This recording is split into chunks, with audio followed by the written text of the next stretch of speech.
Good evening, everyone, and welcome to the Café Muse Literary Salon. I'm Ellen Cole, one of the co-hosts, and I'll be hosting tonight. Our talented technical guru, Henry Crawford, is sitting right here, doing his magic. Tonight's program will feature poets reading from the anthology From the Belly, Poets Responding to Gertrude Stein's Tender Buttons, Volume 2, edited by our own Karen Alanier. Karen will introduce the poets to you and tell you more about the anthology. We encourage you to buy From the Belly Volume 2 tonight, if you want, and to donate to Café Muse to support our literary programs. Our program is scheduled for 1 hour. Please join us for our next Café Muse reading on Monday, January 6th, featuring 3 fabulous local poets, Bernardo, Donald Illich, and Jason Gephardt. Everyone who regularly attends Café Muse knows Karen Alanier, but I thought I would briefly say something about her many accomplishments.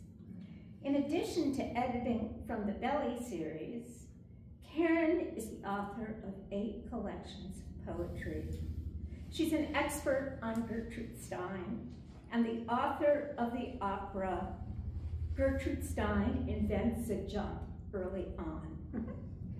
From 1989 to 2010, Karen was the president of the WordWorks, a local publishing house specializing in poetry that has a national reach, and now is the chairperson of the board of the WordWorks.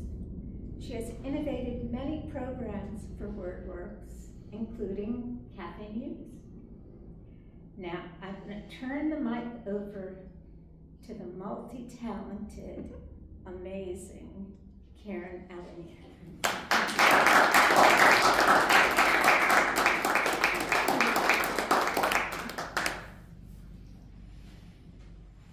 Well, thank you, Ellen, and thank you all for coming out tonight and braving the cold.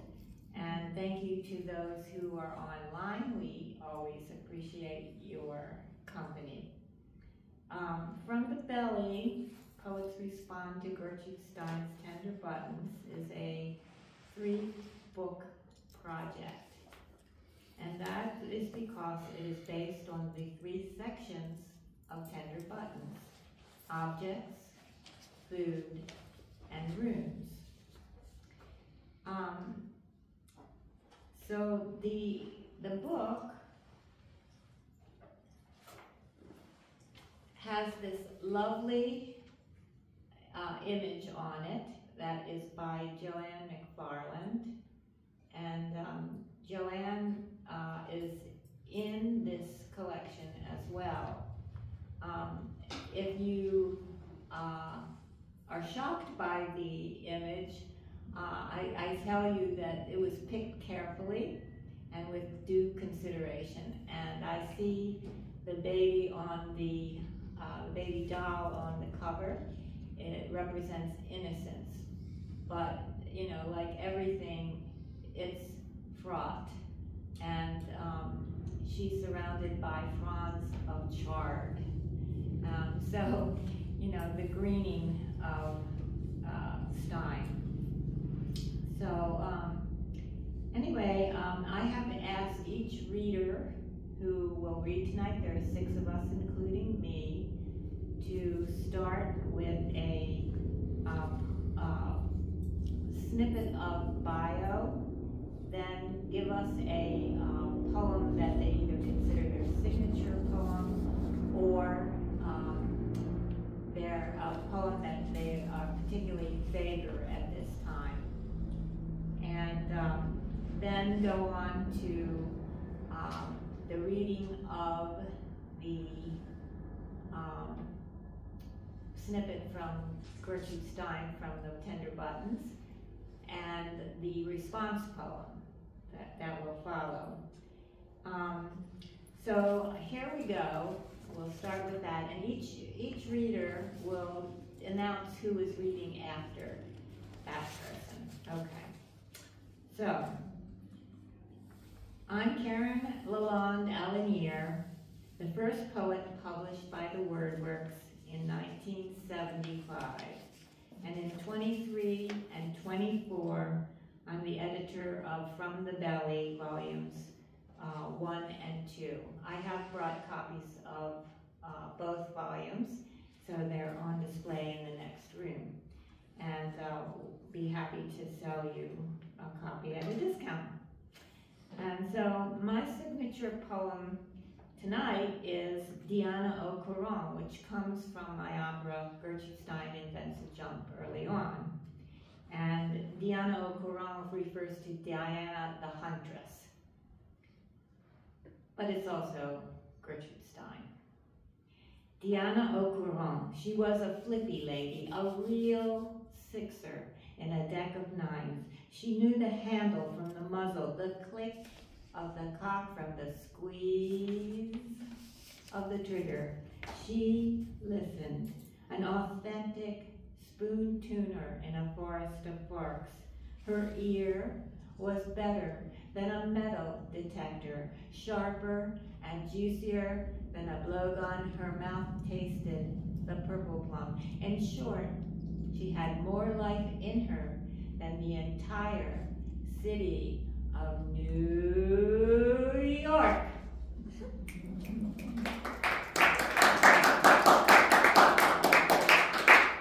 So my tender button is celery, and I'm going to invite Majda Gama to come and read that segment because we give a different voice to Gertrude, so you know. Celery. Celery tastes where in curled lashes and little bits and mostly in remains. A green acre is so selfish and so pure and so enlivened. And here is my response. Oh, those green acres. Oh, those green acres of cotton and cane, fueled by the celeries of black flesh and pain. The curled lashes thrown from the cat, the Quakers of Nantucket stalked the deep green acres of sea, inviting runaways to man their leaky whaleboats, join the quest to harvest from white whales the best spermaceti oil to market, to sell fish light from Leviathan remains, and those little bits of profits. So asked everybody to talk a little bit about the process in writing their response, and here is what I wrote about mine. When I learned that Gertrude Stein had sat for 3 months at the British Museum in 1903, reading every novel written in English from that collection, I determined that among those books was Moby Dick by Herman Melville, which is where he first published that novel. And this answered my question about why Stein's water imagery appeared so masculine, when normally in Western literature, water imagery is feminine, and to offset the masculine imagery of fire. In Stein's Tender Buttons, celery, the word curled lashes, green acre, and selfish made me think of slavery, plantations, and the ocean. In my poem, the word celeries, S-E-L-L-E-R-I-E-S, as opposed to celery, was an attempt to connote the slave markets. And you'll see that this has import as we move along in our readings. And so runaway slaves sometimes ended up working in the whale boats of the New England. And so that is my little bit of process. And our next reader is going to be Michael Gushu.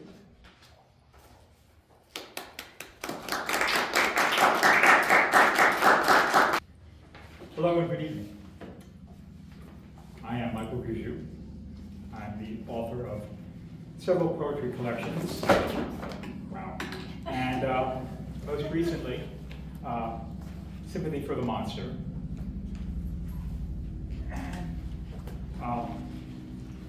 Thank you, Karen.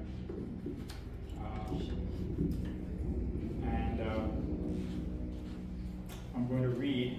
I also have run a couple of poetry series, including one called Poetry at the Watergate, when there was a public library at the Watergate, when the West End Library was closed.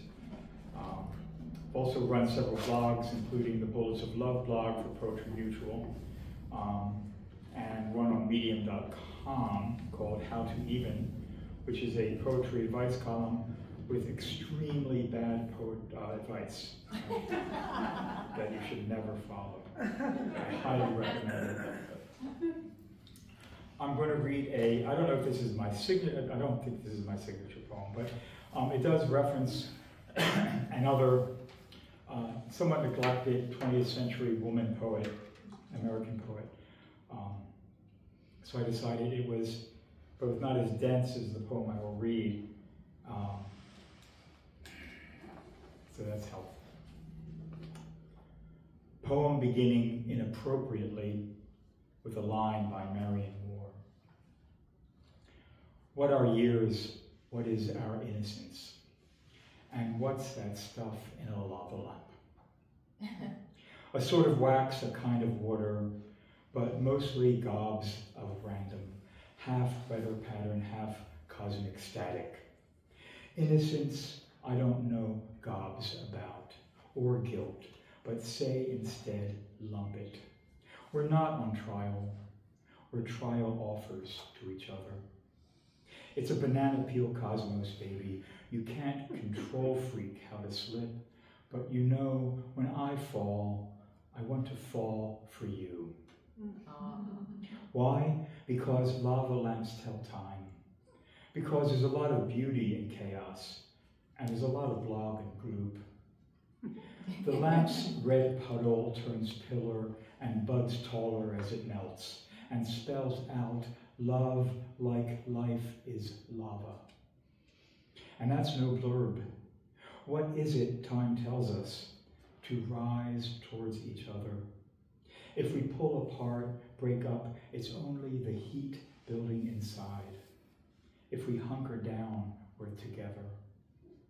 So, love, let's go and let's let go and come with the flow. Let's bump meltingly like one. Let's let wild joy erupt in us, buoy us all night long, until the very last lights bled out.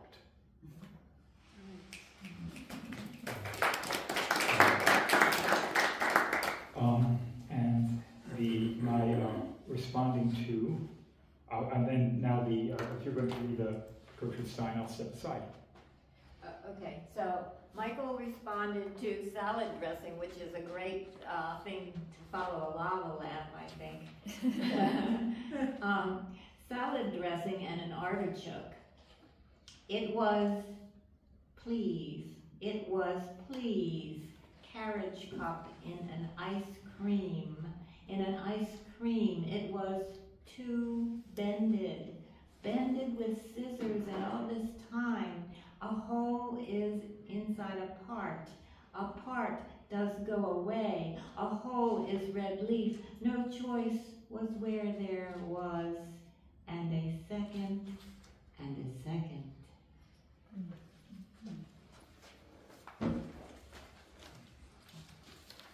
So that was salad dressing and an artichoke. and this is undressing the artichoke. Leaves incised in the lead crystal of a glass bowl, as light refracts garnet, rose, topaz, myrtle, moss. Concentric layers cut open by sight, parts which are moments, gelid and thorned in hoarfrost. Your center shows not as allium, but cinara, a thistle-like plant, barbed head of a flower stem where the heart sleeps inside, a pricked spell guarded by a forest of thorns. Within a thatch of coarse hair, tender petals and a sort of flesh pale as green hellebore. Not sweet, it sweetens that with which it couples. Every part is a moment or piece, swallowing the whole, as a scrim of red maple leaves may be sewn into a tongue's bower a priori. Sleek glass in the lips of a wound, its ineluctable time, folds that part, your masterpiece. Darkly chosen words on scales of flint and fir, the clean minerality of light. A storm of leaves freed on transparent wings of utterance. If your tongue were an animal, speech would be its soul.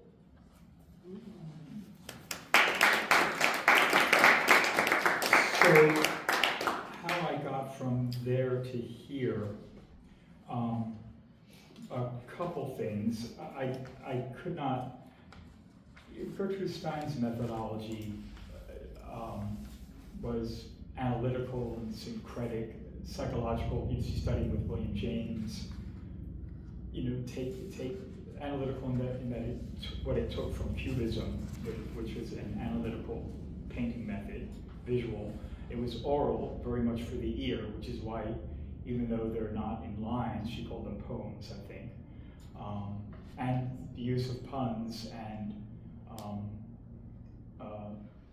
not free association, but association, links of words, as well as etymology. So all this stuff goes into her coming up with tender buttons, none of which I was able to trace down that rabbit hole particularly. So, I took what she wrote and tried to follow and try to unwrap some of what I thought was there, thinking about one, Cubism, and then two, sort of the imagery that is sort of inherent in what she put down. Artichokes have leaves and layers and folds and petals, and Cubism also unfolds the images and lays them out in a different way. So that led me to some of the things you saw in my poem with petals and folds. She talked about pieces, she talked about wholes and parts and moments, which led me into that territory. And then dressing and undressing, which talks a little bit to the underlying erotic themes, which are in tender buttons, always. And then finally I had, in a way that tender buttons are not visual at all, they are more oral. I'm more of a visual person as well as oral.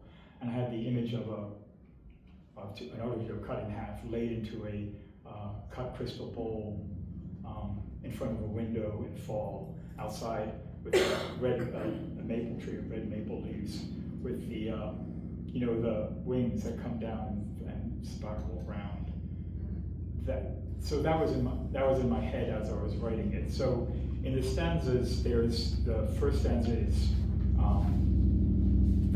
that image, then focusing on the artichoke in the second one. Artichoke is not sweet, but after you eat it, everything tastes sweet, which is with which it couples, which is also erotic, I guess. And then I just spun out from there. So So that's kind of what I did, and what I will do now is introduce Ellie Sullivan for our next reader.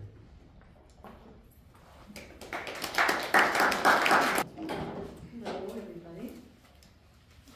I am here because I'm a friend of Karen's.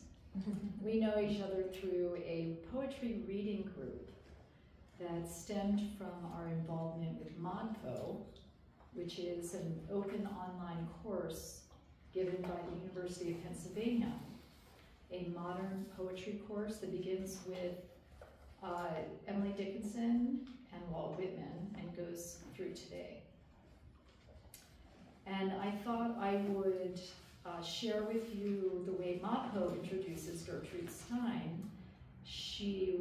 This is when I first encountered her, through a carafe that is a blank glass. A kind in glass and a cousin, a spectacle and nothing strange, a single hurt color, and an arrangement in a system to pointing. All this and not ordinary, not unordered, in not resembling. The difference is spreading. And I responded to the poem, Salmon.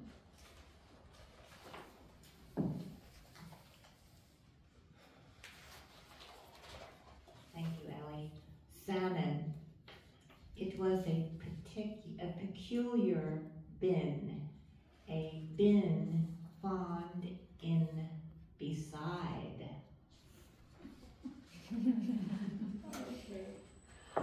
So, here's my response. Flatten the round, flatten the world, flatten the sea. Serve salmon on a plate, plate salmon in a glass, glass salmon on the plate. Beside, beside, salmon swim beside. Sam in same, Sam in same, came in same, served in same. Salmon sauced objects. In comprehension, salmon objects. Mother feed food in rooms, mother feed food in objects beside. Mother feed food in round bellies, in full roundness mother feeds. Mother feeds food in rooms. The round room is a belly. Knowingness peculiar. Knowing is beside. Let's see. So my process was simply to read Tender Buttons, which I felt very accomplished doing, and to respond to the words and the rhythms, to take note of them. I also Googled around and found actually an André Salon in Gertrude Stein's life. He was one of the authors of Testimony Against Gertrude Stein, and in response to the autobiography she wrote, and in particular her take on Cubism. So I thought that was interesting, and he kind of shows up in the poem as well. The next poet is Donna Denizet. Okay. So I'm Donna Denizet. I'm the author of a book called Broken Like Job from the Word Works. In November, only a month ago, I completed an MFA at Pacific University, and I have a master's in Renaissance drama from Howard University, where I studied with Robert Hayden, poet Robert Hayden. My signature poem, I don't know if it's a signature poem, but it's a poem that fit the length in terms of time, because I tend to write long poems. And this is about my cousin. His name was Buzzy. And I say before Trayvon Martin, before Tamir Rice, and George Floyd, there was Buzzy. Fearless, a son ahead of the curve, a husband, harmonious, a brother. I knew him as cousin, tall, muscular, brown-skinned, built like a bronze statue. Intensity in his eyes, intimacy of the laugh, his voice warm, red, orange tones, a love of black olives, especially on pizza. A 1970s vegetarian telling the family the benefits of eating thin, square sheets of seaweed. And no one really knows why he was Buzzy, a nickname that seemed to fit as he was always moving. He loved to take younger cousins for a ride on his chopper, riding very fast until he screamed, "Stop, I want off!" And he'd laugh his laugh, go faster, sharply cutting corners. "Hold tight," he'd say. No boundaries to his curiosity, race. Always testing limits, race. Asking why. Logical, fun-loving, free spirit, suspected as a black gang buster, as troublemaker as, and when the town police ran my brown-skinned cousin Buzzy off the road, riding his hand-fashioned chopper, every bone in his face broken, not by the crash. Believe he was seen as wrong color before he was seen in wrong neighborhood, though the report said he was only a few miles from home. He sat on Graham's white porch steps eating blood-red stem cherries and said, smiling at me, "Remember, cousin, life is like a bowl of cherries." And then his bike headed home. And then I knew there's nothing much to belonging but graves pushing up flowers, up and out. And all belonging is drawing a line, and a line is formed by one point moving, and every connection unseen.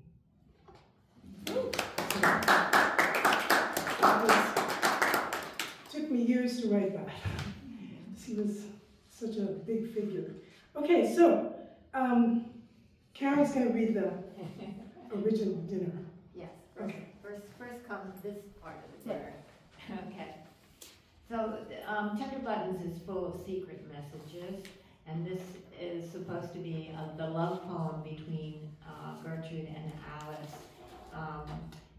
But it also has some unusual things going on, and Dinner is the poem that speaks to the image on the front cover because it uses the N-word. And I think that Gertrude was trying to normalize the word by using it, and it's not a pejorative use of it. But when I looked at Dinner and who was going to respond to this, I felt that I had to pick the right person to respond to Dinner. Everybody else, it was random. You know, I picked a name and I picked a title and I put them together, but not this. Because I wanted somebody who had a spiritual background. What you don't know yet about Donna is that she is a minister in the Baha'i faith, so she has an elevated sense of spiritualism. And the other thing that I knew, but I didn't grasp it at the moment, it was that she's a Shakespeare scholar, and there's a lot of Shakespeare in Gertrude Stein. So here is Dinner. Not a little fit, not a little fit, sun insat in shed more mentally. Let us why wait, let us why winter chest, let us why way. Only a moon to suit her, only that in the cell never be the co-cups, nice be, shatter it, they lay. Egg ear nuts, look about, shoulder, let it strange, sold in bell next herds. It was a time when in the eggers and late there was a wheel that shot a burst of land, and needless are niggers, and a sample set of old eaten butterflies with spoons, all of it to be are fled, and measures make it, yes, all the ones in that we see. Where shall not it set with a left, and more so, yes, there add, when the longer not it shall be best in the way, when all be with.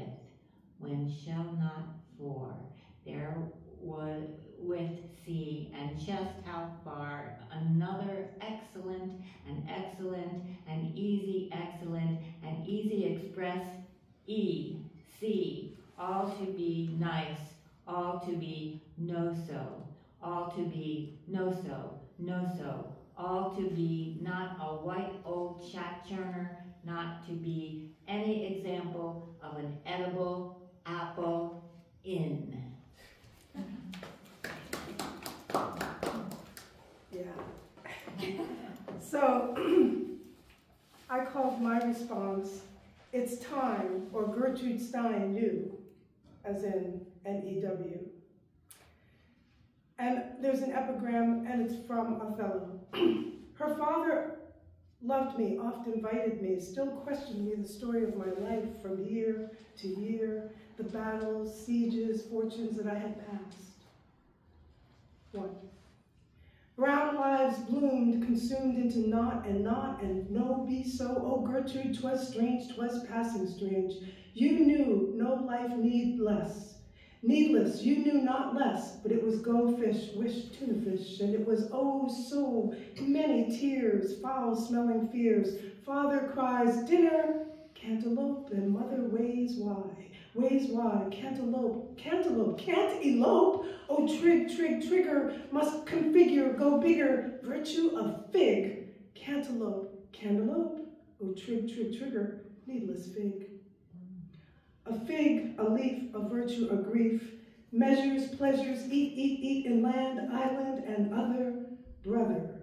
Measures leaf to flesh, and guess who is needless, who heedless and needless. So who is winner? We wait, hate, plate, potato, ingrate, saint? No, this time I do perceive here a divided duty. His soup excellent, snarled, whirled, wretched and foul, oil, wild, owl, no cause, no pause, just oats to goats, and loads of goats to skin her inner, skin her thinner, sup, soup to nuts, move on plate, wait, kin, brown skin, grim, don't wait, oh, tell, oh, mate, dark dinner, dinner plate, a kind of dinner of sonnets, please, please, look to it, look to it. Away in a manger, black magi, see, sit, spy gold to mold, this cannot hold, white and black, frank incense, magi murmur, why? Mother weighs wise, spoon too soon, some soul gold apple pie, let us cry, cry pie, sigh, mate, gate, hey, things got rot. First dinner, then dimmer, and finally thinner. Not so, not so, not so Freudian, more like Gordian. Ishmael, oh tell, oh, 12 at dinner, last, at last the last. Will ergo make them green, intervene? Dinner, whistle, night, light, whistle off. Whistle night, them off. White night, dinner night, apple, apple, not a little fit, not a little fit, not a little black with white. Eating, not less or needless, weeding, seeding, they sing. Stutter, mutter, butterfly, night, flight, dinner, consumed again, resumed again, and not be so. Stall will fall. You knew, Gertrude, knew what is needless cannot feed us. Needless triggers, blossom and bloom, resume, consume, blossom and bloom, add in at a whim. Look to it, look to it. Now all are Othello.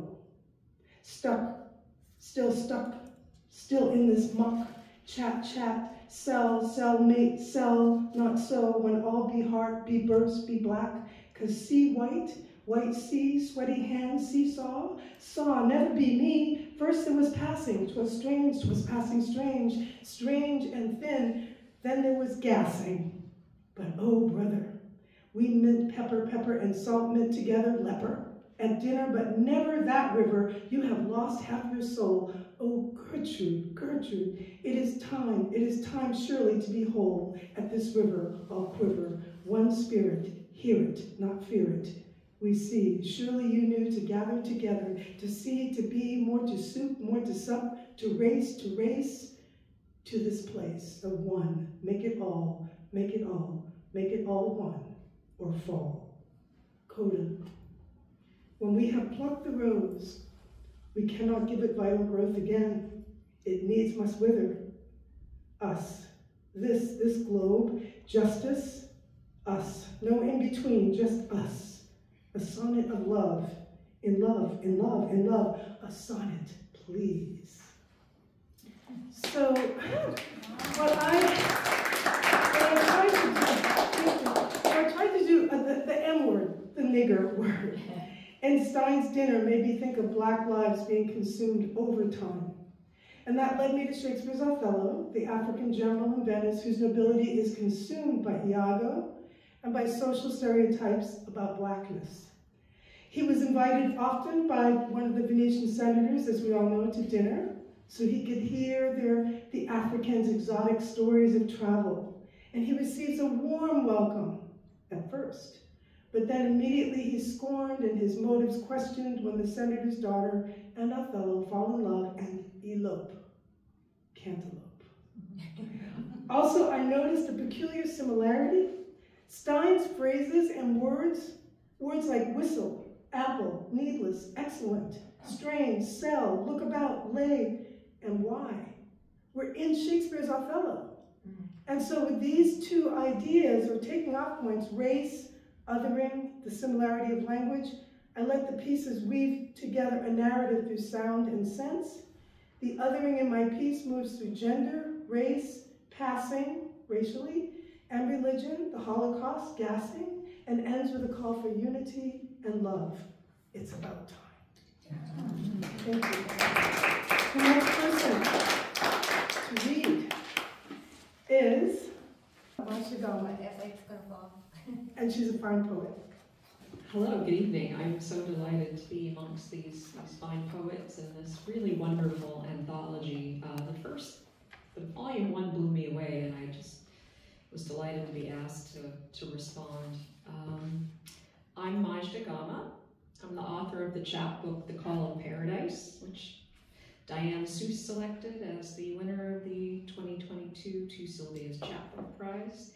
And some of my poems have been published in journals such as Adroit, Four-Way Review, Plowshares, and Poetry Magazine. I'll just read the opening poem in the chapbook, which I think is a little weird and might help set the tone for the Gertrude Stein response. Pastoral in the Anthropocene. You've walked through the open gate of your country hotel, accompanied by moths and the spectacular air flowing across the night damp grass. It is twilight, yet all the silhouettes make sense. The hour full of dogs walking with their humans. White hares pause on the edge of dark vision. They allow your passage and stand still. You thank them for not seeing you as predator, as stoat, fox, or kite.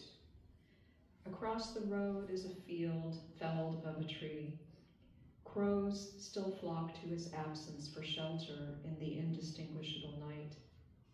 The quiet they sit with is the quiet of a world stripped of its old gods, that the world should end like this.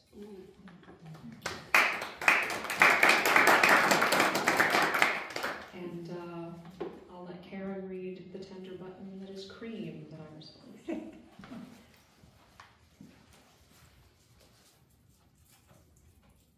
Cream, cream cut, anywhere crumb, left hop chambers.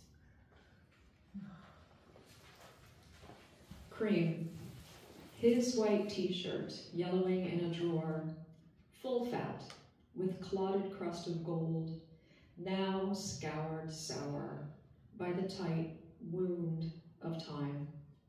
Nice. Thank you. Regarding my process, I wanted to being a complete newbie to Stein and intimidated by her reputation and legend, and I just focused on the texture of the words. In really her poem Cream that I was given read to me very much just like a fragment. It's very mysterious, clearly code. So I focused on how the word made me feel. And cream, I think if you're of a specific gender, is often, you're told, no, don't eat too much of that. So it felt very forbidden and sinful, and to me, I'm actually wrestling with cream quite a lot in poems these days. So it just brought to mind the richness of this discarded t-shirt that I found. And I wanted to express that through the use of in food imagery. And so I did, yeah, through Stein. Stein shone the lantern. Thank you. And our final poet tonight is Susan Oakey, responding to her response to Tender Roots. I'm Susan Oakey, and I'm the author of a collection called Woman at the Crossing, which won the 2023 Off the Grid Poetry Prize. It's a poetry prize that's given out once a year, but you have to be an older poet, so my work has appeared in Prairie Schooner, Journal of the American Medical Association, and various other magazines. And I'm a physician by training and was a former medical reporter and science editor at the Washington Post. I'll read my signature poem. Yes. Okay. Right. I chose this poem for a reason, and it'll probably become clear when I talk about my process. So it's called, I Visit My Father in the Hospital Midway Through My Second Pregnancy. Fog smudges pines across the water, shifting how I read things. At the dock's end, I enter cloud, until to a watcher, my shape must blur, like our last visit, Father. You recovering from fever, ashamed that I'd flown all that way. For once you felt like talking. You said, ask me anything. Me, stone tongue, 5 months gone, the baby shifting in my belly.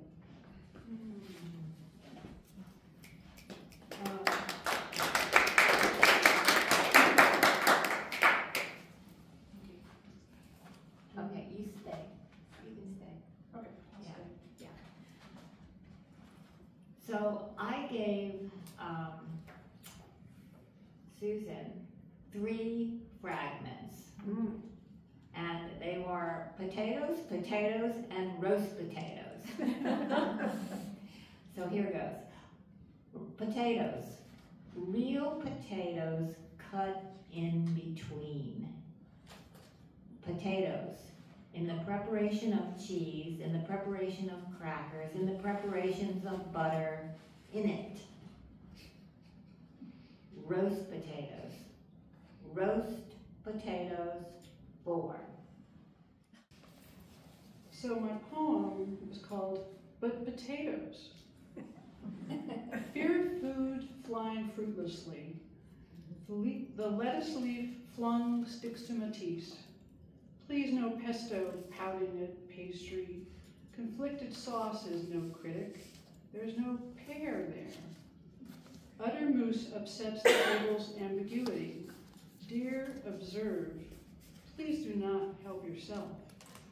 Spend a soupçon of pose upon the sofa. Comestibles in these positions are to be heard, not eaten.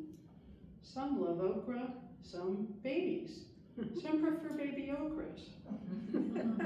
Tiny, tender green arriving in their little peaked caps. But potatoes. Lumpen, bumpy, form is unimportant. We crave bland granularity. Form disappears, texture never disappoints. Babies, immigrants, potatoes, safe harbor for butter, a soothing palate massage, alas, not immortal. A failed potato crop spells famine.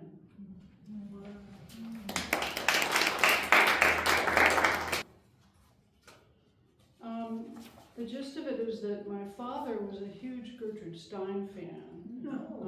He, in college at UCLA in the 1930s, got involved in publishing some books of hers that had not been published in the United States before. And the problem for me is that he couldn't talk to me about Gertrude Stein. He never explained why he liked her or what was so special about her, and he never even read her poems to me. And I was trying to think what this was about, and I wondered whether he didn't want to have to deal with explaining to me her relationship to Alice in Topaz. It could have been that, you know, but I had this sort of resentment for Stein because he wouldn't talk to me about her or explain why he liked her or anything. So part of the point of Ask Me Anything in that poem was, okay, now you can ask me, but of course I didn't at that time. So it was a gift to me. It was freeing to be given potatoes. I think it was sort of an accident, but an inspired accident. So I had a fun time riffing on potatoes and thinking about, you know, why I didn't know more about Gertrude Stein than I do. Anyway, thank you. How did I come to do this? This is a question I think that some people might be interested in an answer to. And so here I was, you know, writing, you know, in a meandering kind of way, responses to Gertrude Stein's Tender Buttons. And I thought to myself, hey, I'm not following my own advice. I tell people, don't go into the Steinian woods alone. Take all your friends, and, you know, you should, you know, develop this as a community, because you can tell from this sample of poems that, you know, are by people who live in this area, and we have people from all over, including outside of the United States, that you get a different take. I mean, Michael Gushu's poem is very intellectual and interesting, the way he textures words together. And Ellie's poem, Ellie Sullivan's poem, is just so rich in the trappings of Stein. She managed to put in objects, food, and rooms, and as well as sort of mimicking the sound of Gertrude Stein. If I told him, you know, it felt like that. So you get different kinds of responses.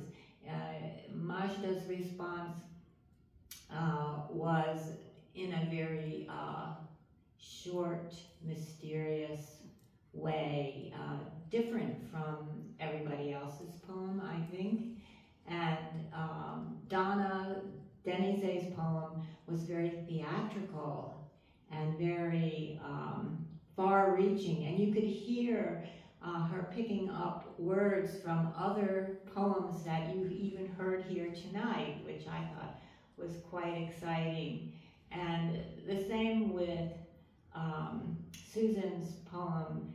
It has a big reach across all of these things, and potatoes and tomatoes, you know, they all come together in Stein. We didn't have tomatoes tonight, but you know, it wasn't a far reach from that. And sometimes you just had a letter. You might have seen me gesturing E and C. I know that Donna picked up on those, you know, just a single letter. Sometimes that happened. And also, I wanted to say about the covers that the art was picked very carefully. And the first cover for Objects, the art was done by Grace Cavallari, who was also in that volume. And it has words mixed into the art, and it has a lot of color. And the tenor of the Objects section is very different, really, from the food section, which I think has a more ponderous, serious tone to it. And then when you get to the third section, you get this stream, sort of endless stream. I don't know what the art's going to be yet for the third, but if anybody has any good ideas, you know, I'm going to be open to that. I'm going to turn the mic back to Ellen, and she's going to close for the evening. And I want to again thank you all for coming. You know, it's important to have an audience when you're doing these experiments.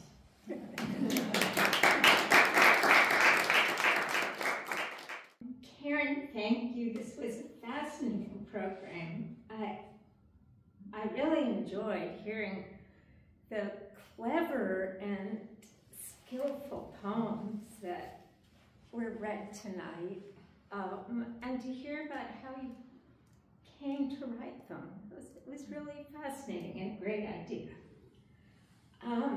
Michael, you still here?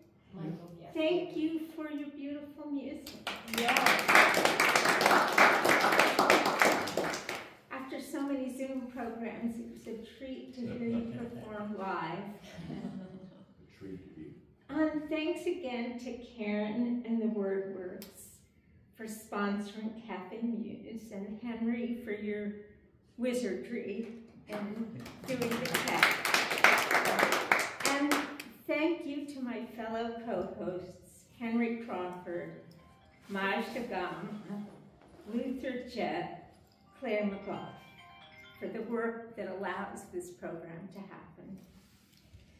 Most importantly, thank you to all of you who braved the cold and came to hear this live in person or watched on Zoom. You're the reason that this program exists. If you want to watch tonight's program again, it will be up on Café Muse's YouTube channel tomorrow. And you can extend your enjoyment by buying at a discount from the belly tonight. The copies for sale are going to be in that room over there, along with the cookies. So I hope you pay a visit to that room. Please tell your friends about Café Muse, and if you wish to donate to the program, we'd appreciate it. I hope you can join us for our next Café Muse program on Monday, January 6th, which will also be a hybrid program, live here at the Writers Center and on Zoom, featuring 3 wonderful local poets, Bernardo, Donald Illich, and Jason Gephardt. Please make sure you're registered on our Café Muse website so you'll receive information about the program, as well as the Zoom link. Have a wonderful evening, everyone. Thank you again for coming, and have a happy new year.